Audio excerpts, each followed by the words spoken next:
आयुर्वेद में ना कुछ योग ऐसे हैं जो हर स्टूडेंट और प्रैक्टिशनर को पता ही होने चाहिए। और आज हम ऐसे ही एक पावर हाउस चंद्र प्रभावती का पूरा क्लिनिकल विश्लेषण करने वाले हैं। देखिए, आप BAMS के स्टूडेंट हों या एक एक्सपीरियंस चिकित्सक, ये एक ऐसा योग है ना जो बार बार काम आता ही है। तो चलिए समझते हैं कि आखिर ऐसी क्या खास बात है इसमें। 35 घटक। हाँ, मुझे पता है पहली नज़र में ये बहुत ज़्यादा लग सकते हैं, पर सच कहूँ तो यही जो इसकी कॉम्प्लेक्सिटी है ना, वही इसकी असली ताकत है। हर एक घटक को एक खास मकसद से चुना गया है जो इसे एक बहुत ही सोफिस्टिकेटेड और असरदार योग बनाता है। तो सवाल उठता है कि इसका मुख्य असर होता कहाँ है। देखिए, ये सीधे सीधे मूत्रवाह स्रोतस यानी हमारी यूरिनरी सिस्टम और मेटाबॉलिक पाथवेज पर काम करता है। मतलब आप समझ लीजिए कि ये इसका ग्राउंड जीरो है। ठीक है, अब आते हैं सबसे बड़े चैलेंज पर। इसके 35 घटकों को आखिर याद कैसे रखा जाए? पर फिक्र मत कीजिए, इसके लिए एक बहुत ही कारगर, बहुत ही आसान तरीका है। ये सवाल है जो हर स्टूडेंट के मन में आता है ना? और इसका जवाब आप मानेंगे नहीं, एक बहुत ही सरल से समाधान में छुपा है। और वो समाधान है ये एक वाक्य। जी हाँ, ये मेमोनिक या स्मारक ही वो चाबी है जिससे आप सभी 35 घटकों को चुटकियों में याद रख सकते हैं। आइए इसे एक एक करके समझते हैं। चलिए इस सूत्र को तोड़ना शुरू करते हैं। सबसे पहले है चंद्रा, जो इसके मेन इंग्रेडिएंट कर्पूर के लिए है। फिर आता है VIP ग्रुप, जिसमें वचा, विडंग जैसी 5 महत्वपूर्ण औषधियां हैं। और फिर है PKG ग्रुप, जिसमें दंती जैसे विरेचक और किराता तिक्त जैसी जड़ी बूटियां शामिल हैं। आगे बढ़ते हैं। MACD ग्रुप में मुस्ता और चित्रक जैसी 9 औषधियां हैं। और 3D तो क्या कहने, ये तो एकदम जीनियस है। इसमें आयुर्वेद के 3 सबसे मशहूर योग एक साथ आ गए, त्रिफला, त्रिकटु और त्रिजातक। मतलब 3 योग, हर एक में 3 औषधियां, हो गए ना 9 घटक कवर। और आखिर में आते हैं लवण, क्षार और सबसे जरूरी शिलाजीत। अब अगर हम इन सभी ग्रुप्स को जोड़ें, 1 फिर 5 फिर 5, 9, 9, 3, 2 और 1, तो टोटल क्या हुआ? पूरे 35 घटक। देखा आपने, ये मेमोनिक कितना परफेक्टली काम करता है। तो ठीक है, इंग्रेडिएंट्स की लिस्ट तो हमें पता चल गई, लेकिन असली सवाल तो ये है कि ये सब मिलकर काम कैसे करते हैं। चलिए अब इसकी फार्माकोलॉजी को समझते हैं।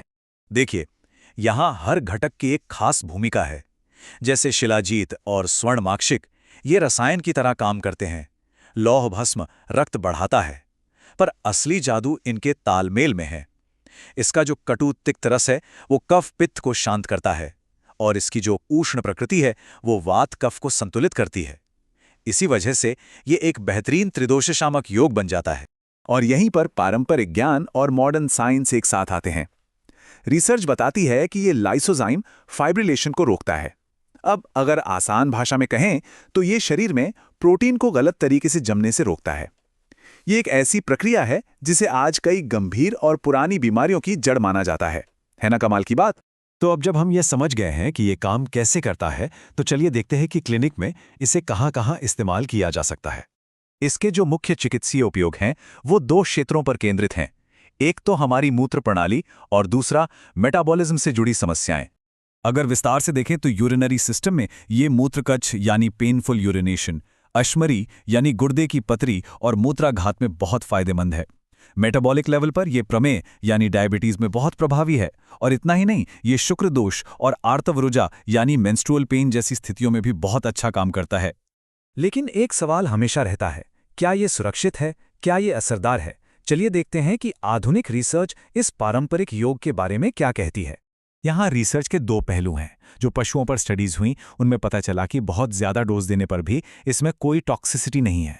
और जब इसे मनुष्यों पर स्टडी किया गया तो लंबे समय तक इस्तेमाल के बाद भी कोई गंभीर साइड इफेक्ट नहीं देखे गए। मतलब दोनों ही तरह से इसकी सेफ्टी की पुष्टि होती है। और हाँ, पशु अध्ययनों में एक चौंकाने वाला आंकड़ा भी सामने आया। दवा देने के सिर्फ 1 घंटे के अंदर ग्लोमेरुलर फिल्ट्रेशन रेट यानी GFR में पता है कितनी? 358% की वृद्धि हुई। ये इसके शक्तिशाली मूत्रवर्धक प्रभाव का सीधा प्रमाण है। अब बात करते हैं इसकी खुराक की।